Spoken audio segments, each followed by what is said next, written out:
today on Something to Talk About, we have Jeanine Worthington and Diana George from PAWS of Bainbrige Island, North Kitsap. And we were just, as we were getting started, talking about fostering cats. And I know that that is something that PAWS works with groups, with individuals rather, to do in addition to adoptions. And so I'm grateful for you to come here and talk about that and about a variety of the programs that PAWS is involved with. Great. Thank you for inviting us. Thank you. Thank you. So Jeanine, what is your title with the organization?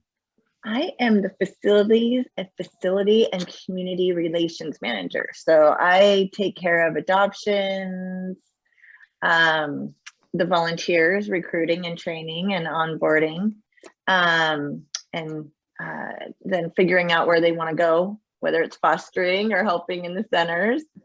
And then I also take care of the Kitsap Lost Pets and the Pet Food Bank program. And Triton is a resident of your home there, meeting us. Yes, he is a PAWS cat, and he's one of our special groups that came in that lived in a tent with a homeless woman in the woods, and is our understanding. And there were a group about 12 that came in, and interesting enough that they were our first group where we had 2 FIV, feline immunodeficiency virus, that we were able to find homes for. And they both went to a home together here on Bainbrige. So tell me a little bit more about that.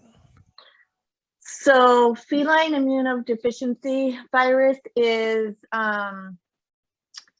it's most similar to HIV in humans, whereas if they say get a cold, it will easily turn into maybe pneumonia if it's not treated right, and they're just more susceptible. But it doesn't mean that it affects their lifespan or the health of the cat. But they're immune compromised, which means that the family needs to be particularly careful. Yes, and it's not as contagious and transferable as they once thought. It's it's transmitted through a bite. So we encourage that they stay indoors, and that if they're placed with other cats in the home, that they're all friendly, and but it's not transmitted through saliva or water, food bowls, or anything like that, or litter boxes. So and we're talking a full bite that goes down into the bloodline. That's the only way that it can be passed, is it's a bloodborne. Yeah. Okay. Yeah. And Diana, it's usually ferals. Yeah. Right. So Diana, I just wanted to let you introduce yourself. You're the ED, the executive director. I am. And how long have you been with PAWS on Bainbrige? Almost 5 years. Time flies when we're having fun, doesn't it? Yes, it does. Although I'm not sure this last year counted. No, I will crazy, but I can't remember it all. That's right. We'll just collapse that one. Okay. And so tell me a little bit about what it means to be the ED of PAWS Bainbrige Island, North Kitsap, please. So I am in charge of all daily activities. So basically all of the programs and the staff that is involved with them. And I am the liaison between the board of directors, who are the fiduciary supervisors and governance for PAWS as a nonprofit organization. And then I am also in charge of the majority of the fundraising and relationship building with the community. So very appropriate for you to join us today, and I thank you for doing that. Thank you for inviting me. So I ask you both to tell us a little bit about some of the things that obviously have been going more slowly because we haven't been able to get together in person, but maybe now are starting, or at least you're starting to have plans to start up again. Okay, well, I'm going to pass it to Jeanine and let her talk about how our virtual to moving to by appointment only adoptions have been going, because I know that's a big interest. And then we'll come back to me and we'll talk a little bit about our PALS program, because our Pets and Loving Seniors Permanent Foster Program is always of interest for the seniors, usually on this informational phone call. So we'll come back to that, but I'll let Jeanine handle the adoptions first.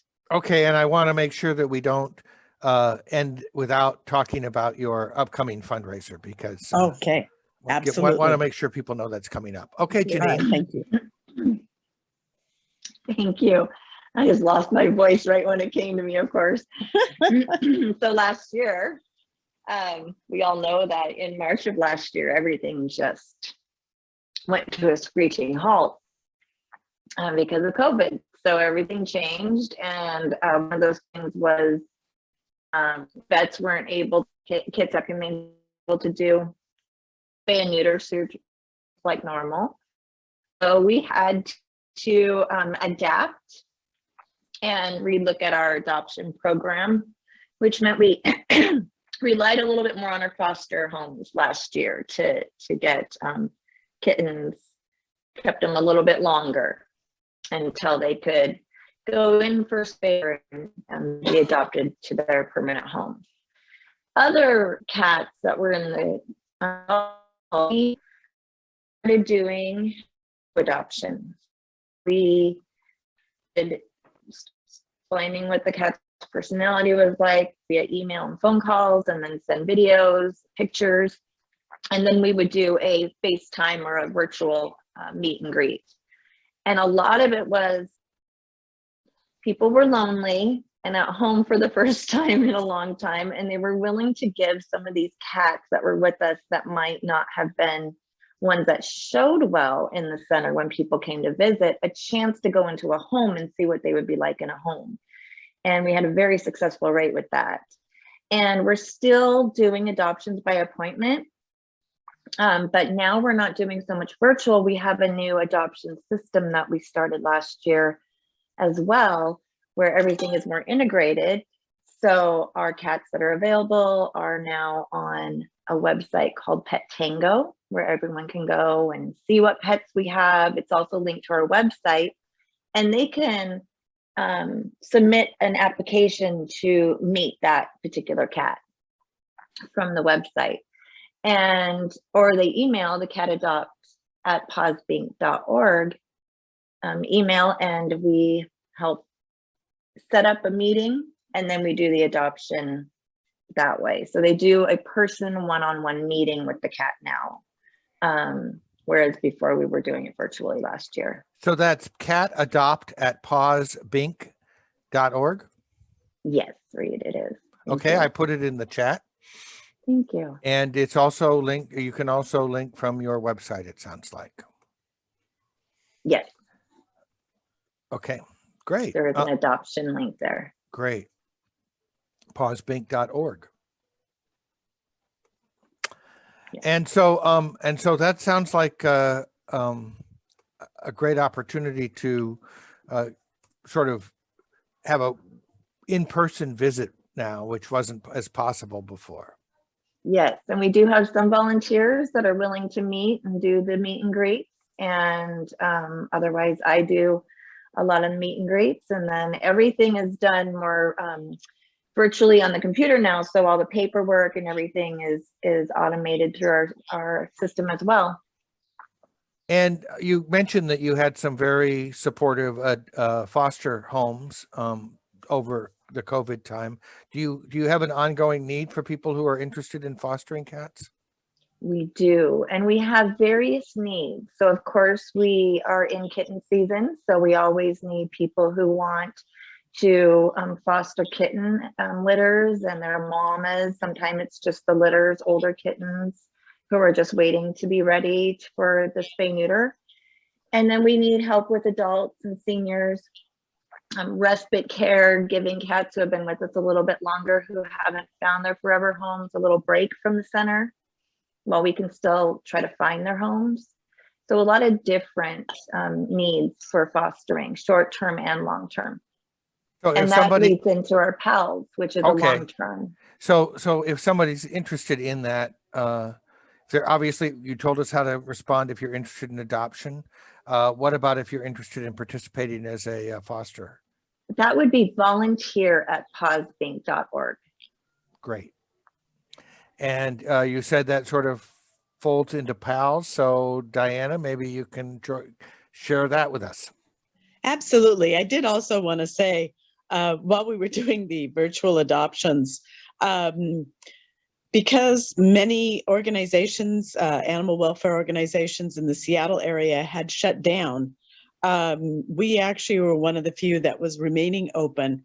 And so there were times where Jeanine was meeting with the people to do the virtual adoption, and then she was loading up the cat, putting it into a carrier, and driving it down to the ferry so that she could hand off the cat to the person so they could take it home and look at it for 2 weeks and play with it and make sure that it fit with their animals. So we always do a 2-week trial adoption.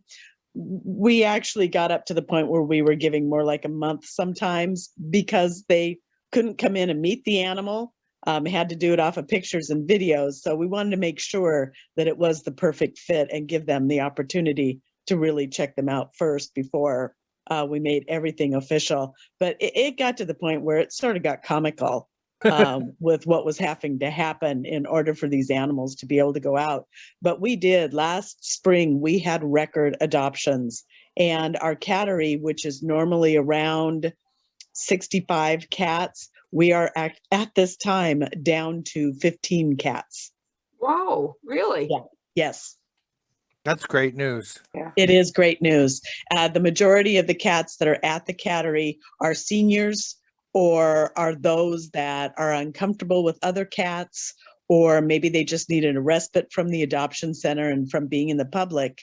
And some of them have like minor medical issues that are going on and are taking medication. And so it's just really great that these animals are able to go out. I was just reading an article today about animal organizations who are receiving animals back. Yeah. And we are not seeing that. We weren't as concerned with cats. We were a little concerned about some of the senior cats coming back, but we have not seen that at this time. Well, Sheila, who was talking earlier about how she just made lifelong friends with a kitten who's an aged cat, I guess, in her senior years, turned out to be a great match. Along with me. And it's a In my perfect senior match. years. Perfect matchup. That's Perfect. matchup. perfect. So you guys have, although you can be pretty active as a senior, as we know here at the senior center, and Yes. I'm guessing that her cat also has its moments of activity, but doesn't mind a nap now and then.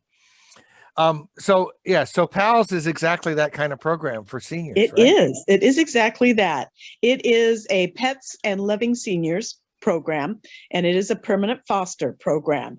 And the reason why it remains as a foster program is PAWS must remain as the official owner so that we can provide the veterinary care. If we transfer the cat over to adoption, then we are not able to provide the veterinary care. We would just have to provide some financial help, which is our low-income veterinary assistance program. But with the PALS program, we provide all of the vet care that the animal needs. And no surprise, senior animals need a little more vet care than the adults and the kittens. So it is a little bit more expensive to have a senior, but it is usually a perfect fit for a senior person to have a senior animal, because just that, they're not quite as active, and they like to nap a little, especially kitties in the sunshine. And we find that it is a really valuable program. It is a low income program, but we select the cat. We have several seniors that are in our programs that are available for the PALS. We also work with other rescues to find small or medium-sized dogs to fit into the program. A lot of people don't know that PALS, our PAWS works with dogs, and we do. 9 out of our 10 programs works with dogs at about a 50% rate. So in order to be able to get into the PAWS program, you can contact us with the PAWS at pawsbank.org. And those come to me, and I begin to work with our administrator for the program. We have applications that you will complete, and you will tell us what kind of animal you're looking for, dog or cat, and maybe you have some allergies, so you really need to have a short-haired cat, and you really like tabbies because they're your favorite color, and that's what you're looking for. And then we go out and we find that perfect match for you. We will even provide the food and the litter, and we will come in and trim nails, and we do wellness checks 4 times a year. So it really is a perfect senior to senior program. And then what kind of qualifications would you need for somebody who wants to apply for PALS? One, they need to be low income and be able to prove that. 2, if it's a cat, they need to be able to provide food and water daily, and they need to be able to brush the kitty daily, and they need to be able to clean the litter box daily. And for a dog, kind of the same thing, although instead of a litter box, they need to be able to walk the dog at least once a day. They also need to have permission from their apartments stating that they are allowed to have an animal.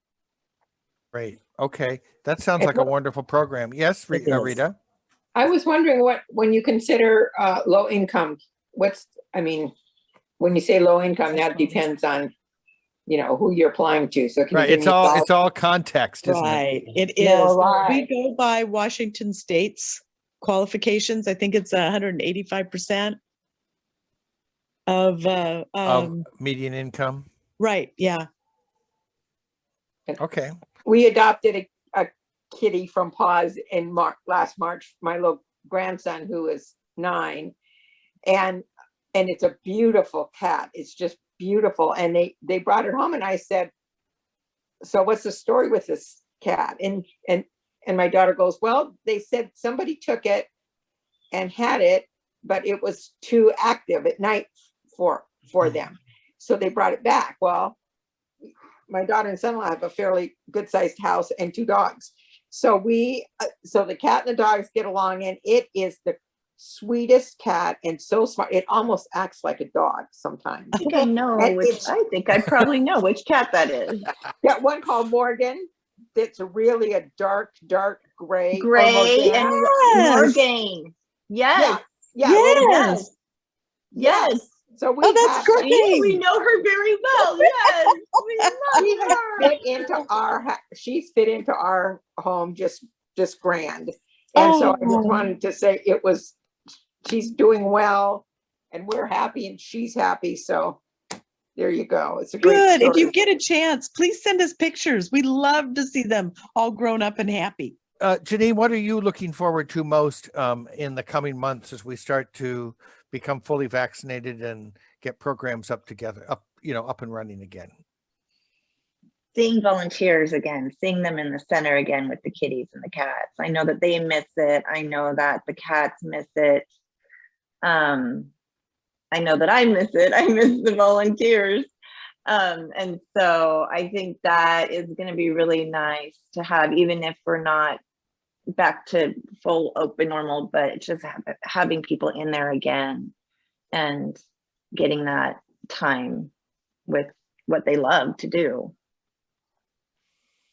When do you expect that maybe you might be able to do that, Jeanine? We will be moving. We will be moving back. back in with phase 4. We hope that the volunteers can come back, and we have a number of them who are back. And what we do is we schedule it so that they come in and do socializing and cleaning, and we make sure that staff is not coming in at that time so that we don't have any personal overlap. There are 2 issues for us. One, if you've ever been in our Pleasant Beach adoption center, you know that we barely have 6 feet of social distancing. So we want to make sure that everyone is safe. The other piece is they've never fully come out and decided whether cats and dogs can actually, from their fur, pass COVID to people. And especially since we get a lot of children in who are not able to be vaccinated at this time. We're just very concerned about that. And since they really have not done the full research on that yet, I don't want to be the person that's a hotspot. It just Yep. doesn't sound like a good idea. No, Yeah. and it has been one of the most challenging parts of this whole thing of COVID is the Yeah. fact that we're awash with this pandemic and it affects all of our lives, and the information is not known by even, I mean, obviously the doctors and researchers are learning it right along with us. So it's been- Right. And sometimes I'll get an article saying, no, it can't happen. And then another one will come out and go, oh, yes. It's like, so I don't know what to do. So I'm just, I'm moving in with caution. Yeah. Yeah, it most definitely is a balancing act, and it is an opportunity to utilize the new ways of doing things too. Yeah. You know, Mhm. where we are finding maybe a volunteer can go do a meet and greet, but not actually have to process adoption. There's so many different ways that we're doing Yeah. things, or they've already pretty much met the cat beforehand, and it's just the sending off into their home. So we are it is a balancing act right now. It of is. what Yeah, we and can Janine, do we're and- finding things that at the center where there are people who are going to keep doing some things virtually, and maybe there are some things like your digital exchange of the application information might linger on after now that we figured out how to do it. We had Yeah. to. Yeah. It is very helpful. Yes, it has pushed us to go into a new way of doing things, which I think is going to benefit. So I'm wondering if you might be able to talk a little bit about your fundraiser, speaking of modified activities, coming up very shortly. It's very much Absolutely. modified. Yes, it is. So June 5th, from 7 to 8:30 is our virtual gala. We did it last year as a virtual, and besides a few little technical difficulties, things went pretty good. And we had a point where the screen went black for about 2 minutes. And for the first about 30 seconds, we had no idea. And we're just continuing to talk on and do the videos and everything until I started getting texts on my phone saying, we can't hear you. We don't know what you're doing. So that was a little crazy. We're hoping that that won't happen again. We did solve that problem, but Reed, as you know, the technical can be really interesting and throw things in. But like I said, it is a virtual. We actually, we do sell tickets. They are $50 a piece, and we sell them online through our website. And part of that is because you get an attendee package when you are attending. So we send snacks and we send pet treats and toys so that your pet will be entertained just like you. And then we do, we talk about some of our programs. We have videos. We have success stories on some of the videos. This year, I've done interviews with some of the businesses who help support PAWS and talk a little bit about their programs. And this whole thing supports most of the vet care that PAWS provides our community. We work with 21 local veterinary clinics, and we provide about $105,000 a year in veterinary care. And all of that has to be raised. That does not come out of any of our adoption fees. As a matter of fact, our adoption fees are only 10% of our operating budget. So all the rest of the money, which totals about $420,000, has to be raised to support PAWS and all of our other programs that we provide the community. And so that's what this is all about. We have some wonderful live auction items, some, cat packages and dog packages. We have a trip to Maui. We have a trip to Sonoma for wine tasting. We have wonderful sponsors who are here for PAWS that you're seeing the list of right now from Reed. And it's just a really fun event.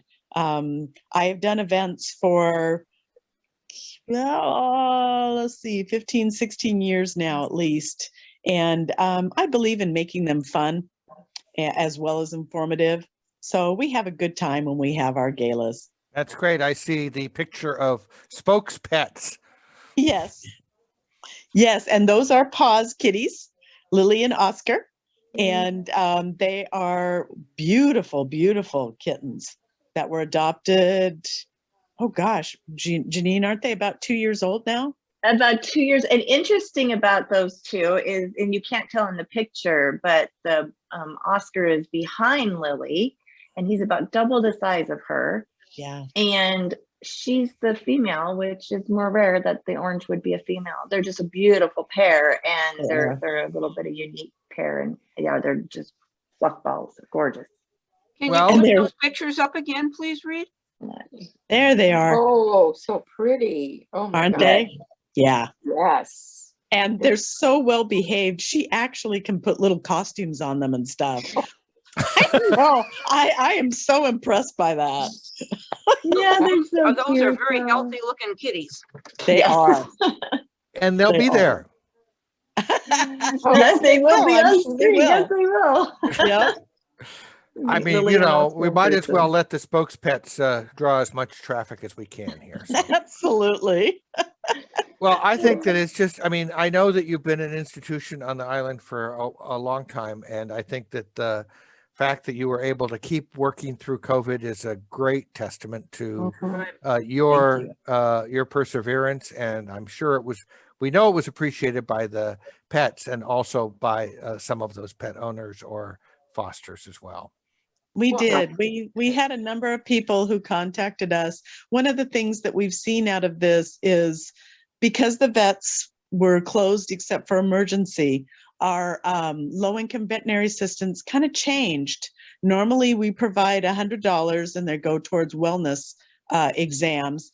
But because vets were not doing that, and because there was such high unemployment, many of the people who are contacting us were looking for more of emergency funds, and we can provide up to $500 for emergency situations for people and their pets.